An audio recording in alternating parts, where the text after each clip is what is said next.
Welcome to ಆಹಾರ ವಿಹಾರ. ನಮಸ್ಕಾರ ವೀಕ್ಷಕರೇ. ಈ ವಿಡಿಯೋದಲ್ಲಿ ನಾನು ಕರ್ನಾಟಕದ ಇತಿಹಾಸವನ್ನು ಮೆಲುಕು ಹಾಕುವಂತಹ ಮತ್ತೊಂದು ಸ್ಥಳವನ್ನು ಪರಿಚಯಿಸುತ್ತಿದ್ದೇನೆ. ಅದು ಯಾವುದೆಂದರೆ ನಾಡಕಳಸಿ. ಇದು ಸಾಗರದಿಂದ 8 ಕಿಲೋಮೀಟರ್ ದೂರದಲ್ಲಿದೆ. ಸಾಗರದಿಂದ ಸೊರಬ ಹೋಗುವ ರಸ್ತೆಯಲ್ಲಿ ಈ ಸ್ಥಳ ಸಿಗುತ್ತದೆ. 12ನೇ ಶತಮಾನದಲ್ಲಿ ಹೊಯ್ಸಳರ ಆಳ್ವಿಕೆಯಲ್ಲಿ ಈ ಸ್ಥಳವು ಒಂದು ಪ್ರಮುಖವಾದ ಪಟ್ಟಣವಾಗಿತ್ತು. ಈಗ ಇದನ್ನು ಪ್ರಾಚೀನ ಸ್ಮಾರಕ ಎಂದು ಗುರುತಿಸಿ ಇಡಲಾಗಿದೆ. ಇಲ್ಲಿ ಹೊಯ್ಸಳ ಶೈಲಿಯ 2 ಪ್ರಮುಖ ದೇವಾಲಯಗಳು ಇವೆ. ಮಲ್ಲಿಕಾರ್ಜುನ ಮತ್ತು ರಾಮೇಶ್ವರ ದೇವಾಲಯ. ಈ ದೇವಾಲಯಗಳು 12ನೇ ಶತಮಾನದಲ್ಲಿ ಬಾಳೆಯನ ಹೆಗ್ಗಡೆ ಎಂಬುವರ ಆಳ್ವಿಕೆಯಲ್ಲಿ ಕಟ್ಟಲ್ಪಟ್ಟಿತು ಎಂಬುದು ಈ ಫಲಕದಿಂದ ತಿಳಿದುಬರುತ್ತದೆ. ಮಲ್ಲಿಕಾರ್ಜುನ ದೇವಾಲಯವು 12 ಮುಖದ ಆಕಾರವನ್ನು ಹೊಂದಿದ್ದು ಸುಖನಾಸಿ ಹಾಗೂ ಮುಖಮಂಟಪವನ್ನು ಹೊಂದಿದೆ.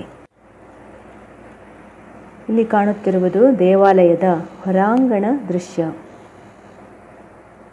ನೋಡಿ, ಇಲ್ಲಿನ ಕಲ್ಲಿನ ಕೆತ್ತನೆಗಳು ಎಷ್ಟು ಅದ್ಭುತವಾಗಿ ಮೂಡಿಬಂದಿವೆ. ಇವು ಬೇಲೂರಿನ ಚೆನ್ನಕೇಶವ ದೇವಾಲಯವನ್ನು ಸ್ಮರಿಸುತ್ತಿವೆ ಅಲ್ಲವೇ? ಅಲ್ಲಲ್ಲಿ ಭಗ್ನಗೊಂಡಿರುವ ವಾಸ್ತುಶಿಲ್ಪಗಳು ಕೂಡ ಇವೆ. ಇವುಗಳನ್ನೆಲ್ಲ ನೋಡಿದಾಗ ಮರುಕ ಉಂಟಾಗುತ್ತದೆ. ಹಾಗೆಯೇ ಈ ಸಮಯದಲ್ಲಿ ಕುವೆಂಪುರವರು ರಚಿಸಿದ ಒಂದು ಗೀತೆಯನ್ನು ಇಲ್ಲಿ ಸ್ಮರಿಸೋಣ. ಬಾಗಿಲೋಳು ಕೈ ಮುಗಿದು ಒಳಗೆ ಬಾಯಾತ್ರಿಕನೇ,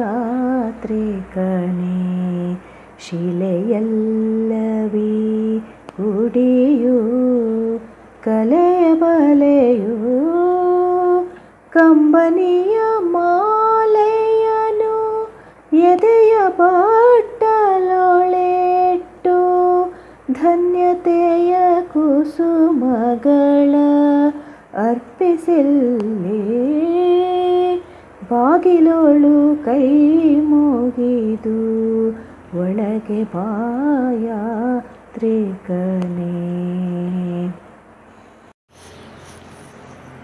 ಈಗ ನೀವು ನೋಡುತ್ತಿರುವುದು ರಾಮೇಶ್ವರ ದೇವಾಲಯದ ಒಳಾಂಗಣ ದೃಶ್ಯ.